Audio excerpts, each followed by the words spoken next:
할렐루야. 네, 저는 오늘 너희는 나를 누구라 하느냐, 너희는 나를 누구라 하느냐라는 제목으로 주의 말씀을 증거합니다. 오늘 말씀을 통하여서 성령 하나님의 은혜가 임하고 또 우리의 마음이 새롭게 되는 그러한 역사가 일어나기를 간절히 소망합니다. 여러분, 우리가 성경을 대할 때에 반드시 기억해야 될 원칙이 있습니다. 이 성경 가운데 나타난 지명과 또한 환경은 결코 우연이 아니라는 사실입니다. 하나님께서는 구속사의 순간순간마다 마디마다 가장 의미 있는 곳에서 말씀을 통하여서 은혜를 더하여 주시는 것을 보게 됩니다. 오늘 본문 배경이 되는 이 빌립보 가이사랴가 바로 그러한 곳입니다. 이 빌립보 가이사랴라는 지역의 역사를 이 말씀을 통해서 분석해 보면 그곳의 이름이 바뀔 때마다 그 시대의 영적 기류가 그대로 드러나 있는 것을 보게 됩니다. 구약 시대에는 이곳을 바알갓이라고 불렀습니다. 여호수아서에 보게 되면 레바논 골짜기에 바알신을 숭배하는 성읍이라고 소개가 되는데, 한마디로 대를 이어서 우상을 숭배했던 어둠의 땅, 바로 그것이 오늘 본문의 배경이 되는 이 빌립보 가이사랴였습니다. 이후에 헬라 제국의 지배를 받았을 때 당시의 사람들은 이 바알 대신에 그리스의 목축신인 판을 섬기기 시작했고, 또 지명도 파니아스로 바뀌게 되었습니다. 또한 헬라의 지배가 끝나게 되고 또 로마 제국 시대로 넘어온 뒤에는 이 본문에 소개된 빌립보 가이사랴로 불리게 된 것이죠. 여러분, 당시 이 지역의 분봉왕이었던 빌립은 자신에게 권력을 주었던 로마 황제인 가이사에게 환심을 사기 위해서 이 도시를 통째로 헌정하였고, 또 거대한 황제의 신상과 또 신전을 지어서 바쳤다는 것을 보게 됩니다. 여러분, 이 지역의 이 지명의 변천사를 보아도 이 빌립보 가이사랴라는 지역은 영적으로 철저히 오염되었던 우상 숭배의 거점이었을 뿐만 아니라 이 거룩한 유대 땅과는 완전히 구별되었던 이방 문화의 중심지가 되었습니다. 여러분, 저는 2019년 3월에 이 본문 말씀의 배경이 되는 빌립보 가이사랴의 이스라엘에 직접 다녀오게 되었습니다. 지금도 제 눈앞에 펼쳐졌던 그 광경이 아주 생생한 기억으로 제게 남아 있습니다. 이 거대한 바위 절벽이 눈앞을 가로막고 있는데, 그 깎아지른 듯한 그러한 바위의 틈새와 또 동굴들이 가득했음을 보았습니다. 바로 그 자리가 제가 앞서서 말씀드렸던 온갖 우상의 신상과 신전을 만들고 또 우상 숭배를 했었던 그러한 터였었다라는 것이죠. 영상을 통해서 지금 그 터가 어떻게 되었는지 잠시 보도록 하겠습니다.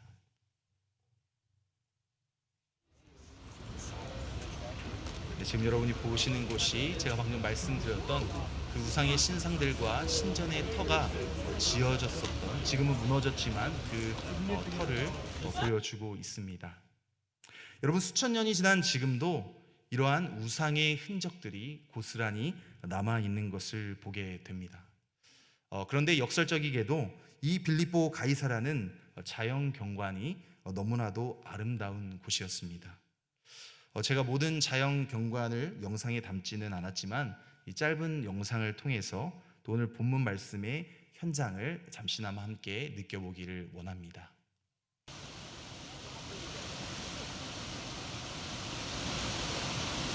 여러분, 이 빌립보 가이사랴는 이스라엘 북방 헐몬산 기슭에 위치해 있는데, 이 헐몬산의 만년설이 녹아내려서 맑고 저 차가운 물이 바로 솟구쳐 흐르는 것을 보게 됩니다.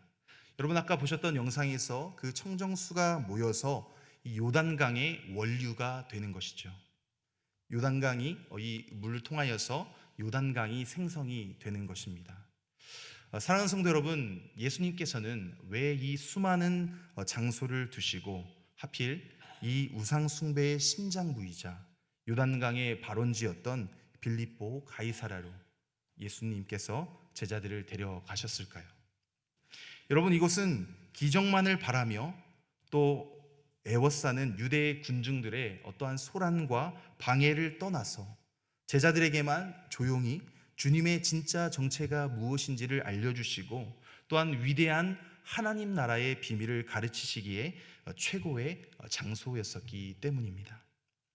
여러분, 주님은 늘 구원의 진리를 제자들에게 전수하실 때마다, 알려주실 때마다 인적이 드문 시간과 또 장소를 때로는 선택하셔서 집중적인 제자 훈련을 실행하셨는데, 특히 우상의 중심지이자 이스라엘을 적시는 이 생수의 근원인 이곳에서 세상의 거짓 신들과 또 자신을 극적으로 대비시키시면서 오직 주님께만 집중할 수 있는 환경을 제공해 주셨다라는 것이죠.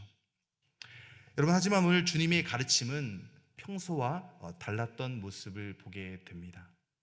예수님은 이미 십자가의 대속이 임박했음을 알고 계셨습니다. 순환을 예고하기 직전에 제자들의 영적인 상태를 최종적으로 점검하고자 하셨다라는 것을 오늘 본문 말씀을 통해서 우리가 깨닫게 됩니다. 3년 동안, 공생애 동안 쏟아 부으셨었던 그 제자 훈련의 결실이 어떠한지, 장차 천국 복음의 운동을 전개해 나갈 이 제자들이 과연 군중들과는 무엇이 다른지 예수님께서는 확인하길 원하셨습니다. 여러분, 이 팽팽한 긴장감 속에 던져진 예수님의 첫 번째 질문을 우리 다 함께 한 목소리로 읽겠습니다. 13절 말씀입니다. 예수께서 필립보 가이사랴 지방에 이르러 제자들에게 물어 이르시되 사람들이 인자를 누구라 하느냐. 아멘. 여러분, 이 질문을 받았던 제자들의 머릿속에는 그동안 길을 걸으며 또한 사역의 현장에서 들었던 수많은 예수님에 대한 소문과 추측, 그리고 대중들의 평판들이 스쳐 지나갔을 것입니다. 제자들이 조심스럽게 14절에서 이렇게 대답합니다. 이르시되 더러는 세례 요한, 더러는 엘리야, 어떤 이는 예레미야나 선지자 중에 하나라 하나이다. 여러분, 당시 군중들의 눈에 비춰진 예수님은 구약의 위대한 선지자 중 한 명에 불과했다는 것을 보게 됩니다. 여러분, 첫 번째는 세례 요한입니다. 마태복음 14장 말씀을 보게 되면 이 분봉왕 헤롯 안디바는 예수님의 소문을 듣고 그가 죽은 세례 요한이 살아왔다라고, 분명하다라고 공포에 떨며 이야기하는 것을 보게 됩니다. 또한 군중들도 예수님이 회개하라, 천국이 가까이 왔노라 라고 말씀하실 때에 자연스럽게 세례 요한을 연상했다라는 것이죠. 왜냐하면 세례 요한과 예수님의 그 메시지가 정확히 일치했기 때문입니다. 여러분, 대중들은 일반 랍비들에게서는 도저히 찾아볼 수 없었던 이 권능을 예수님에게서 보았던 것이죠. 하지만 세례 요한은 주의 길을 예비한 자였을 뿐 예수님을 세례 요한이라는 틀에 가두어서 우리가 생각할 수 없는 것이죠. 여러분, 두 번째는 엘리야입니다. 여러분, 엘리야가 누구입니까? 이스라엘의 영적 타락에 맞서서 바알 선지자 450여 명과 또 목숨을 건 영적 전쟁을 했었던 선지자였죠. 또한 죽음을 겪지 아니하고 하늘에 올라간 자였습니다. 게다가 말라기 4장 말씀을 보게 되면 메시아가 오기 전에 엘리야가 먼저 와서 길을 예비할 것이라는 그러한 예언의 말씀이 있었습니다. 메시아가 오기 전에 엘리야가 먼저 올 것이라고 믿었었던 유대인들은 그 기적을 행하시는 예수님을 바라보면서 바로 이분이 그 엘리야구나 라고 생각했던 것입니다. 하지만 예수님께서는 이미 마태복음 11장에서 오리라 한 엘리야가 곧 세례 요한이다라고 정리해 주셨음에도 불구하고 군중들은 그 말씀을 잊은 채 착각하고 있었다라는 것이죠. 세 번째는 예레미야입니다. 유대인들은 눈물의 선지자 이 예레미야를 잘 알고 있었습니다. 동족의 죄악을 통렬히 꾸짖으며 눈물을 흘렸던 선지자였었죠. 성전을 청결케 하시고 종교 지도자들의 위선을 매섭게 꾸짖으면서도 아파하는 죄인들을 보면서 긍휼히 여기시는 그 예수님의 모습 가운데서 사람들은 예레미야의 그림자를 예수님을 통해서 보았습니다. 마지막으로 선지자 중에 하나입니다. 여러분, 당시 백성들은 누군가를 선지자라고 여겼다는 것은 엄청난 존경의 표시였습니다. 예수님 당시 대제사장들과 바리새인들이 예수님을 함부로 체포하지 못했었던 그러한 이유도 백성들이 예수님을 선지자로 생각하고 있었기 때문입니다.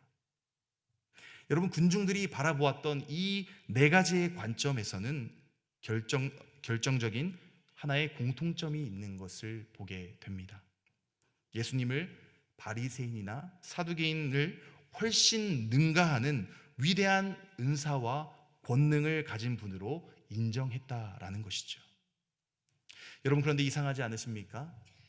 그렇게 높이 평가하면서도 왜 그들은 예수님을 메시아라고 부르지 않았을까요?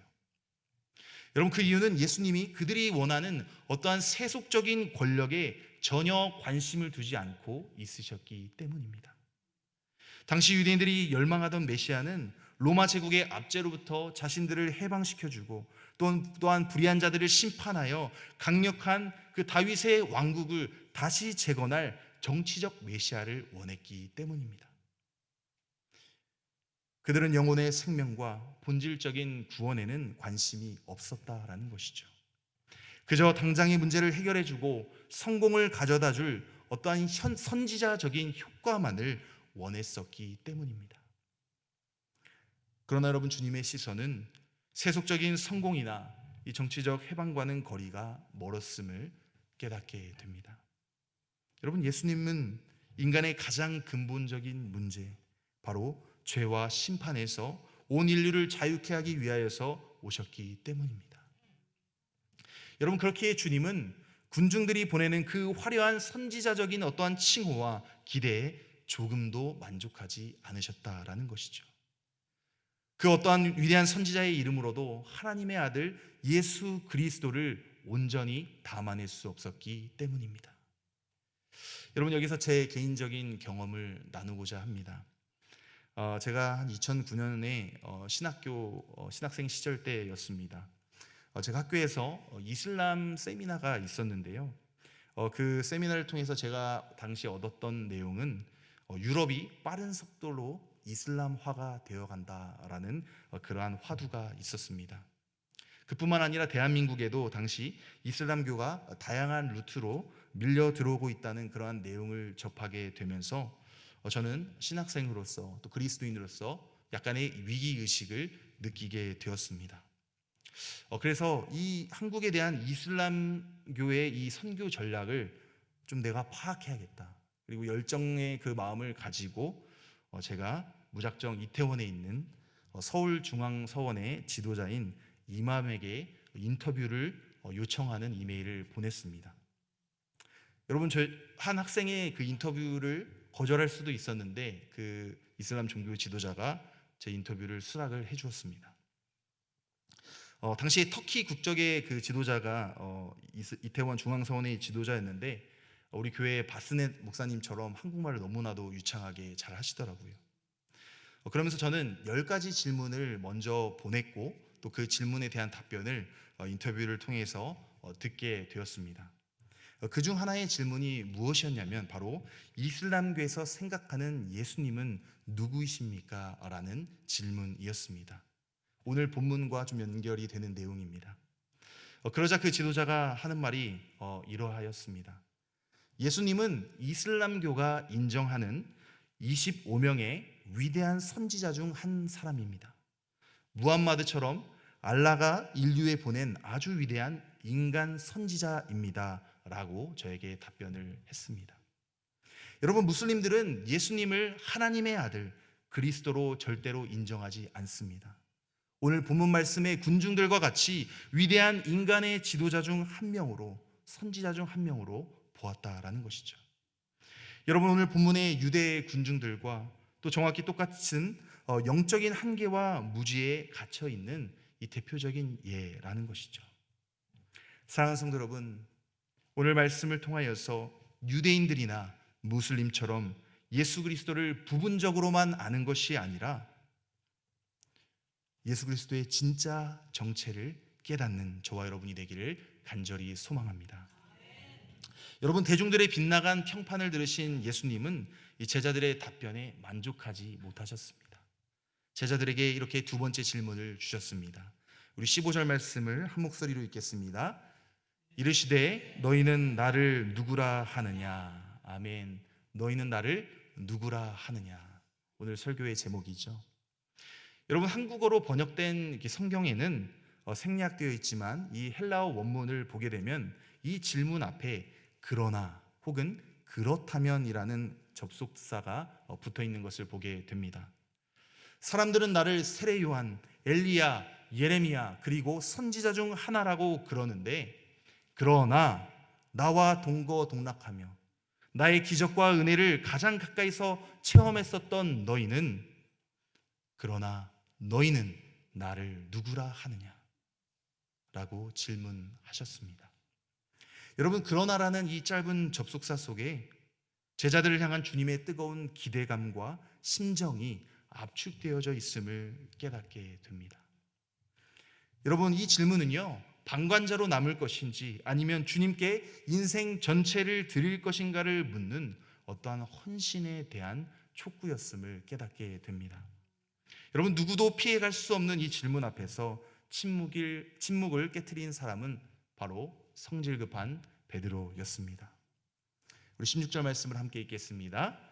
시몬 베드로가 대답하여 이르되 주는 그리스도시요 살아계신 하나님의 아들이십니다.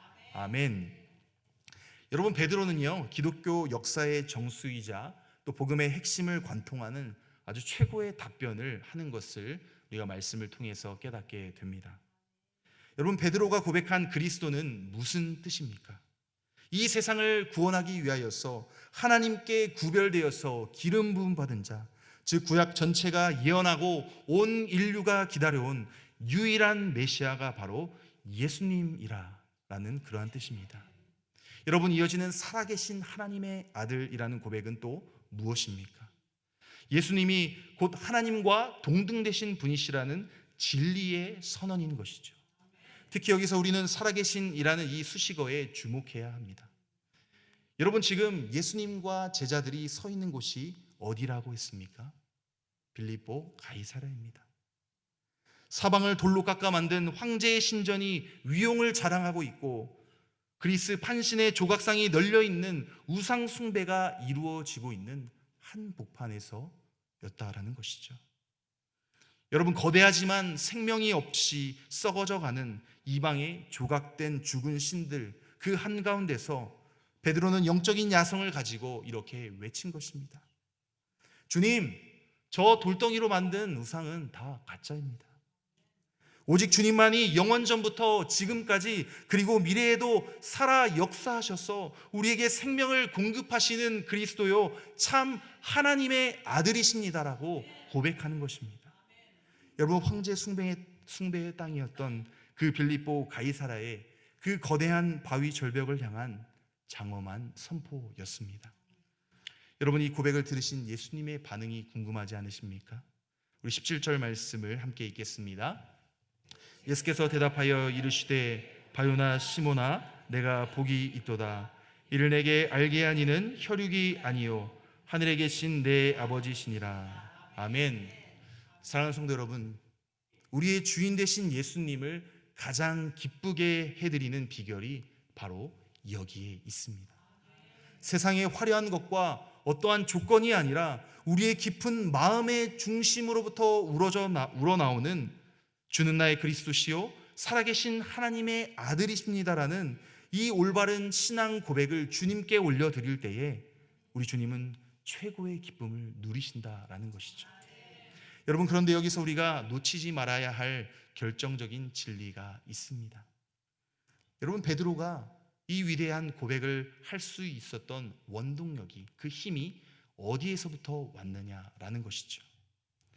여러분, 베드로가 남들보다 잘나고 또한 똑똑해서 지적으로 뛰어나서 깨달은 것입니까? 아닙니다.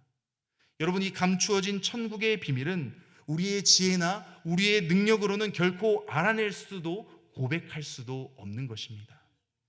여러분, 주님이 이렇게 말씀하셨죠. 이를 내게 알게 하니는 혈육이 아니라 하늘에 계신 내 아버지이니라. 아멘. 여러분, 그렇습니다.